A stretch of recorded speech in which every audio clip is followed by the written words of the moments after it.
ہوا؟ اور بھئی یہ قرآن کے بارے میں ہے، نبی کی ہر بات کے بارے میں نہیں ہے کہ اللہ کی وحی سے ہوتی ہے، نہیں، ورنہ تو نبی صلی اللہ علیہ وسلم کی جو اجتہادی غلطیاں ہیں گناہ نہیں، اجتہادی غلطیاں جس پہ اللہ نے گرفت کی ہے منافقین کا جنازہ پڑھنا، وہ اللہ کی وحی سے پڑھا تھا، بعد میں منع کر دیا۔ گناہ نہیں، اجتہادی غلطی، اجتہاد، ارے جاہل، اجتہاد نبی نہیں کرتا ہے، نبی کا کہنا بھی شریعت ہوتا ہے، نبی کا چلنا شریعت ہوتا ہے، نبی کا بیٹھنا شریعت ہوتا ہے۔ اس جاہل کو یہ نہیں معلوم کہ جو کہے وہ بھی حدیث، شریعت، نبی جو کرے وہ بھی شریعت، اور نبی کی موجودگی میں کوئی صحابی کوئی کام کرے اور نبی اس کو منع نہ کرے وہ بھی جائز، وہ بھی شریعت۔ تو نبی کا ہر کام شریعت ہے، تو نبی اجتہاد نہیں کرتا۔ اجتہاد کے معنی یہ ہوتے ہیں کہ کوئی قرآن و حدیث کی روشنی میں کوئی مسئلہ سوچنا، قیاس کرنا، اجتہاد کرنا، تو نبی قیاس نہیں کرتا۔ نبی جو کچھ کرے، نبی کی شان تو یہ ایک صحابی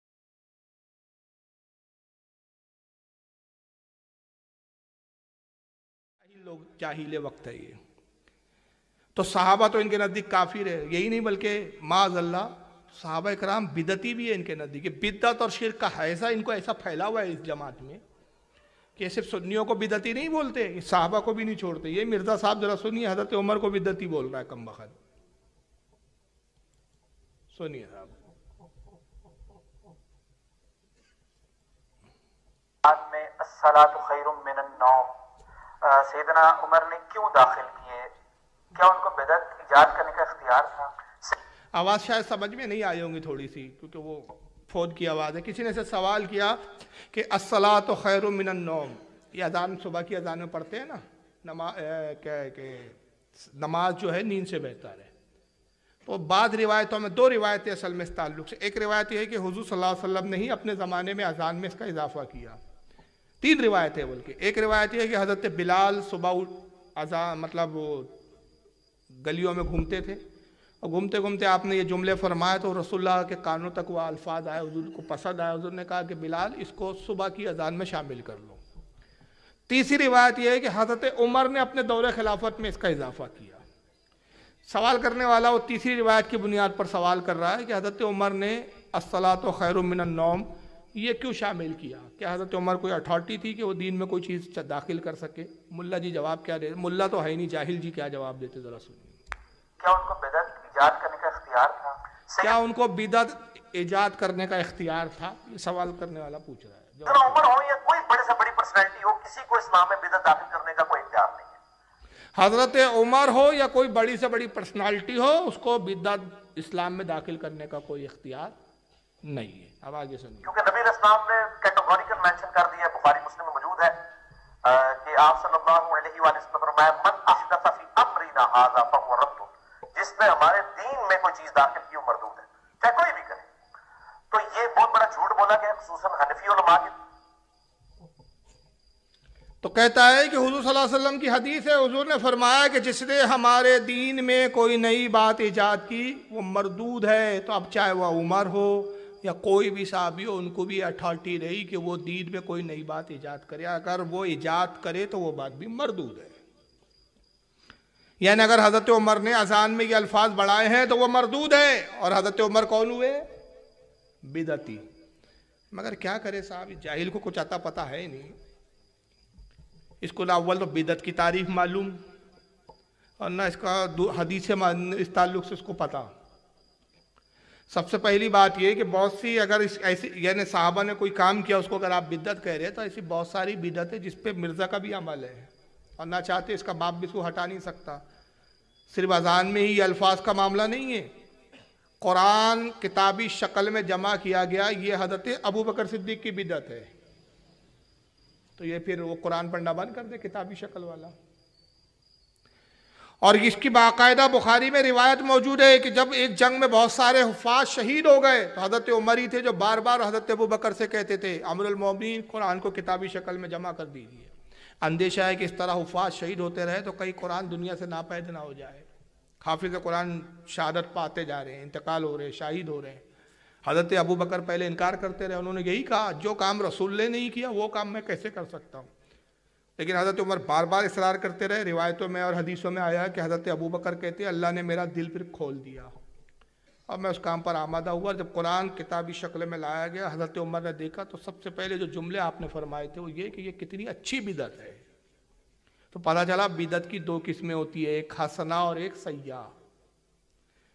خود حضرت عمر نے اپنے زمانے میں تراویح کی جماعت قائم کی. آج سارے فرقوں کا اس پر عمل ہے, چاہے اہل حدیث ہو, دیوبندی ہو, بریلی ہو, سب تراویح جماعت سے پڑھتے.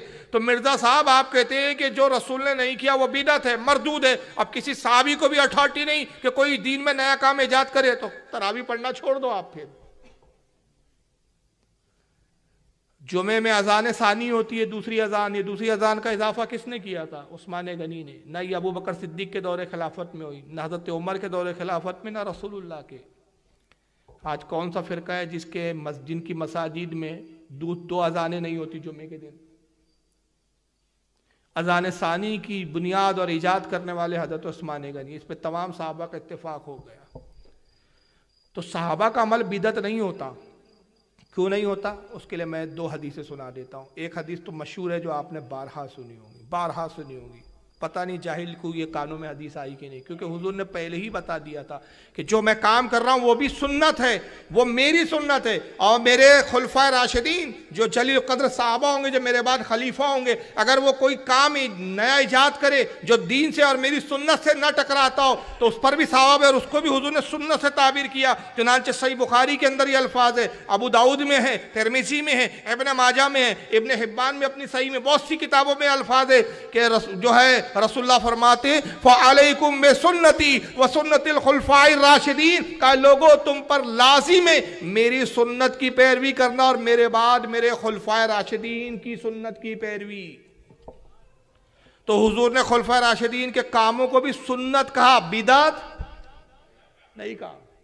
مرزا صاحب کی عقل دیکھو, صحابی بھی اگر کچھ کرے تو بدعت, یعنی صحابہ تو بدعت کر سکتے, یہ دودھ کے دھلے ہوئے بیٹھے ہوئے, خالص اسلام لے کے بیٹھے ہوئے. اور ایک دوسری بڑی پیاری حدیث ہے, میں دکھا دیتا اور دکھا کر پڑھوں گا تو مزہ آئے گا. ذرا سنیے, یہ ترمذی شریف ہے آپ کے سامنے. ایک منٹ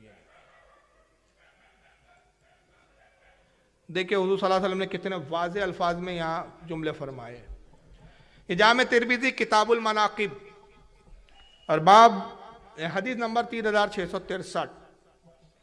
حضرت حذیفہ سے روایت عن حذیفہ رضی اللہ عنہ قال كنا جلوسا عند النبي صلی اللہ علیہ وسلم فقال. حضرت حذیفہ کہتے ہیں کہ ہم رسول اللہ کے ساتھ بیٹھے ہوئے تھے ایک مجلس میں, تو تبھی رسول اللہ نے فرمایا انی لا ادری ما بقائی فیکم, کہ لوگوں میں نہیں جانتا کہ میں تم میں کب تک رہوں گا, یعنی میرا انتقال بس ہونے والا ہے, وقت آ گیا کہ میں اپنے رب کی بارگاہ میں چلے جاؤں.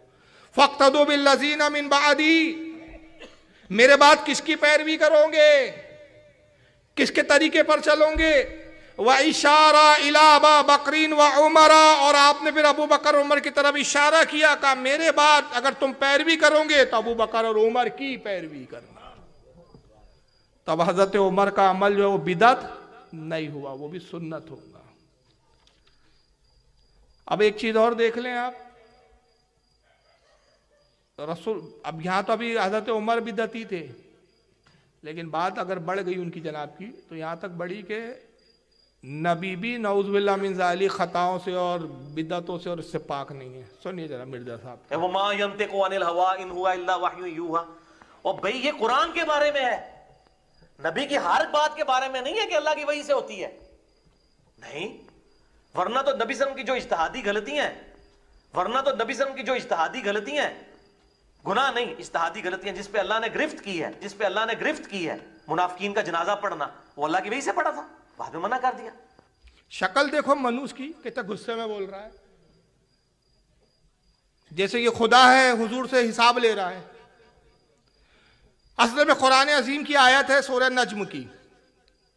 سورہ نجم کی آیت نمبر 3 ہے, جس میں اللہ نے اپنے محبوب کی تعریف بیان کی, خوبی بیان کی, اور فرمایا کہ ہمارے محبوب کی شان کیا ہے. وما ينطق عن الهوى, ہمارا محبوب اپنی خواہش سے نہیں کہتا, اپنی مرضی سے کچھ بات نہیں کرتا, اپنی مرضی سے کوئی کام نہیں کرتا. کب کرتا؟ ان ہوا الا وحی یوحا, جب تک ہم اس کی طرف وحی نہیں کرتے وہ ہماری وحی کے بغیر کوئی کام کرتا نہیں ہے. یعنی رسول اللہ اللہ کی حفاظت میں ہے. مولوی جی کہتے ہیں کہ یہ صرف قرآن کے بارے میں, کہ قرآن میں نبی غلطی نہیں کر سکتے, باقی دوسرے معاملوں میں غلطی ہو سکتی ہے. اور غلطی ہوئی، پھر غلطی گنوایا اس نے، کہا اجتہادی غلطی ہوئی، گناہ نہیں، اجتہادی غلطی، اجتہاد، ارے جاہل، اجتہاد نبی نہیں کرتا ہے، نبی کا کہنا بھی شریعت ہوتا ہے، نبی کا چلنا شریعت ہوتا ہے، نبی کا بیٹھنا شریعت ہوتا ہے۔ اس جاہل کو یہ نہیں معلوم کہ حدیث کی 3 قسمیں بیان کی ہے علماء نے، حدیث کی 3 قسمیں، پہلے حدیث قولی، حدیث فعلی، حدیث تقریری، اس کو حدیث سکوتی بھی کہا جاتا ہے، یعنی نبی جو کہے وہ بھی حدیث شریعت، نبی جو کرے وہ بھی شریعت، اور نبی کی موجودگی میں کوئی صحابی کوئی کام کرے اور نبی اس کو منع نہ کرے وہ بھی جائز، وہ بھی شریعت۔ تو نبی کا ہر کام شریعت ہے، تو نبی اجتہاد نہیں کرتا۔ اجتہاد کے معنی یہ ہوتے ہیں کہ کوئی قرآن و حدیث کی روشنی میں کوئی مسئلہ سوچنا، قیاس کرنا، اجتہاد کرنا، تو نبی قیاس نہیں کرتا، نبی جو کچھ کرے۔ نبی کی شان تو یہ، ایک صحابی کھڑے ہوئے، ایک صحابہ بیٹھے ہوئے، حضور کی حدیث ہے، صحیح بخاری میں ہے، صحیح مسلم میں ہے، معتبر کتابوں میں، اللہ کے نبی نے کہا لوگو اللہ نے مجھ پر وحی نازل کی کہ تم پر حج فرض کیا گیا، مسلمانوں پر حج فرض کیا گیا۔ ایک صحابی کھڑے ہوئے، یا رسول اللہ ہر سال؟ حضور خاموش تھے، کچھ نہیں کہا۔ کچھ دیر گزری، حضور نے پھر دوبارہ فرمایا لوگو اللہ فرماتا ہے تم پر حج فرض کیا گیا۔ پھر ایک وہی صحابی کھڑے ہوئے، یا رسول اللہ کیا ہر سال حج فرض ہے؟ حضور پھر خاموش ہے۔ تیسری بار حضور نے پھر وہی آیت کریمہ پڑھی کہ ایمان والو تم پر اللہ نے حج فرض کیا اگر تم استطاعت رکھتے ہو۔ پھر صحابی کھڑے ہوئے، یا رسول اللہ ہر سال؟ حضور نے کہا بیٹھ جاؤ، خدا کی قسم اگر میں ہاں کہتا تو ہر سال فرض ہو جاتا، تو تم وہ سوال نہ کرو کہ جس کا میں جواب دوں تو پھر تمہارے لیے تکلیف کا سبب بن جائے۔ حضور نے مسواک کے بارے میں فرمایا کہ میں مسواک کرتا ہوں، مجھے مسواک پسند ہے، لیکن میں بیچ بیچ میں مسواک چھوڑ دیتا ہوں۔ اگر مجھے یہ اندیشہ نہ ہوتا کہ مسواک کرنا ہر وضو سے پہلے تم پر بھاری ہوگا تو میں تمہیں ہر وضو سے پہلے مسواک کرنا فرض قرار دے دیتا۔ اختیار ہے، اللہ نے اختیار دیا نبی کو، جس کے لیے جو چاہے حلال فرما دے، جس کے لیے جو چاہے حرام فرما دے۔ جی بس ختم کر رہا ہوں۔ تو حضور صلی اللہ علیہ وسلم کا فعل ہی شریعت اور وہ ہوتا ہے، عمل کے لائق ہوتا ہے، اور حضور نے جو کیا اس پر امت عمل کرے وہ سنت ہے اور اس پر بھی ثواب ہے۔ لیکن مولوی صاحب، نیم مولوی خطرہ ایمان فرماتے ہیں کہ صاحب نبی بھی اس معنی میں معصوم نہیں ہوتا۔ قرآن نے اگر کہا کہ ہمارا نبی وحی کے بغیر نہیں کہتا تو وہ صرف قرآن کے بارے میں، باقی باتوں میں نبی سے بھی لرزش غلطی ہو سکتی ہے، اور وہ اجتہادی غلطی ہوئی کہ عبداللہ ابن ابی کا نماز جنازہ پڑھا دیا جس پر اللہ نے گرفت کی۔ میں چیلنج کرتا ہوں کہ بتا دے کہ وہ اللہ نے کیا گرفت کی، ذرا دکھا دے ہمیں قرآن میں، جبکہ حدیثوں میں موجود ہے۔ عبداللہ ابن ابی ایک منافق تھا، وہ مرا، حضور صلی اللہ علیہ وسلم اس کی نماز جنازہ پڑھانے کے لیے گئے۔ حضرت عمر نے کہا یا رسول اللہ منافق کی نماز جنازہ پڑھائیں گے؟ حضور نے فرمایا میرے رب نے مجھے اختیار دیا، چاہے میں اس کی نماز جنازہ پڑھاؤں چاہے نہ پڑھاؤں۔ یہاں تو حضور کے الفاظ ہے کہ مجھے اختیار ہے، جب اختیار ہے تو غلطی کہاں سے ہو گئی وہ؟ اور میں گمان کرتا ہوں کہ میرے نماز جنازہ پڑھانے سے اس کے قبیلے کے لوگوں کا دل پگھلے اور وہ ایمان کی طرف راغب ہو جائے، اور وہی ہوا۔ حضور نے نماز جنازہ پڑھائی، اپنا کرتا دیا اس کو، کفن میں اپنا لعاب دیا، تو اس کے قبیلے کے جب لوگوں نے دیکھا کہ رسول اللہ باوجود اس کے کہ یہ حضور سے اتنی دشمنی رکھتا تھا، حضور کے خلاف اتنی سازشیں کرتا تھا، حضور کا یہ سلوک ہے، وہ متاثر ہوئے، اور ایک قبیلے میں ایک بڑی تعداد جو کئی سو اور کئی ہزار پہ مشتمل تھی، اسی وقت وہ اسلام میں داخل ہو گئے۔ اور جب یہ مقصد پورا ہو گیا تو پھر اللہ نے قرآن کی آیت نازل فرمائی کہ اے محبوب اب اس کے بعد آپ تو آپ نے پڑھا دی، کیونکہ یہاں ایک مقصد تھا کہ آپ کے اس عمل سے وہ لوگ ایمان لے آئے، اب یہ مقصد ختم ہو چکا، اب یہ مقصد پورا ہوا، اب اس کے بعد آپ کسی منافق کی نماز جنازہ کبھی مت پڑھانا اور نہ ان کی قبر پر کھڑے ہونا۔ لیکن پوری آیت اور پورے قرآن میں کہیں نہیں ہے کہ اللہ نے نبی کو تنبیہ کی ہو، ڈانٹا ہو معاذ اللہ، یا وہ گرفت کی، اور یہ گرفت کیا بولتا تو ایک نمبر کا جھوٹا آدمی ہے یہ۔ تو بہرحال یہ 2 فتنوں سے میں نے بتایا، ویسے تو فتنے بہت سارے ہیں، طارق جمیل صاحب اور یہ، لیکن 2 آخری ویڈیو پہ میں اختتام کروں گا، اور اس کے بعد پھر کچھ سوال و جواب کا سیشن ہے۔ آپ کو اگر کچھ پوچھنا ہو، کوئی سوال کرنا ہو تو بلا جھجک آپ مائک پر آ کر پوچھ سکتے ہیں یا کاغذ پہ لکھ کے پوچھتے ہیں۔ اب یہ میں آخری اس لیے دکھا رہا ہوں کہ تھوڑا ہنسی مذاق پر اختتام ہو جائے، کیونکہ بڑی سنجیدہ تقریر ہوئی آج، بہت سنجیدگی کے ساتھ آپ سن رہے تھے۔ میں دکھا دوں کہ جو اس قدر بدعقیدہ ان کے کردار بھی کتنے کیا بولوں میں، لفظ ہی نہیں مل رہے یار، کیا بولوں. یہ مولویوں کا کردار تو کم از کم نہیں ہوتے. خود ہی دیکھو طارق جمیل صاحب کا کردار کیا ہے، کیسے لوگ ہیں یہ ذرا. میں جا رہا تھا تو ایک خوبصورت لڑکی نے مجھے مسکرا کے اشارہ کیا، بالکل میرے اوپر بھی عاشق ہے، تو میں اس کے پیچھے چل پڑا. وہ آگے آگے میں پیچھے پیچھے، وہ آگے آگے میں پیچھے پیچھے. بازاروں میں چلتے چلتے ایک مصور کی دکان پہ پہنچے تو اس نے مصور سے یوں اشارہ کیا. مصور کہتے ہیں تصویر بنانے والے کو. دیکھیں ایک خوبصورت لڑکی ملی چچا جان کو، جوانی جاگ گئی بڈھے کی، اور اسٹائل دیکھو چڑی مار، چھٹا ہوا چڑی مار لونڈا ہے، یہ چھٹا ہوا. یہ کردار ہے ان کے، اور لوگ ایسے بھانڈوں سے اور ایسے چڑی ماروں سے متاثر ہو رہے ہیں. میں سمجھ نہیں پاتا کہ کیسے کیسے سے متاثر ہو جاتے ہیں لوگ. نوٹنکی باز ہے، نوٹنکیاں کرتا ہے. ذرا سنو اس کی، دیکھو پھر تو. میں جا رہا تھا تو ایک خوبصورت لڑکی نے مجھے مسکرا کے اشارہ کیا، بالکل میرے اوپر بھی عاشق ہے، تو میں اس کے پیچھے چل پڑا. وہ آگے آگے میں پیچھے پیچھے، وہ آگے آگے میں پیچھے پیچھے. بازاروں میں چلتے چلتے ایک مصور کی دکان پہ پہنچے تو اس نے مصور سے یوں اشارہ کیا اور آگے چلی گئی. وہ آگے چلی گئی تو میں حیران ہو گیا. میں نے کہا بھائی یہ کیا چکر ہے؟ کہا جی یہ بچی کل میرے پاس آئی تھی کہ مجھے شیطان کی فوٹو بنا کے دو.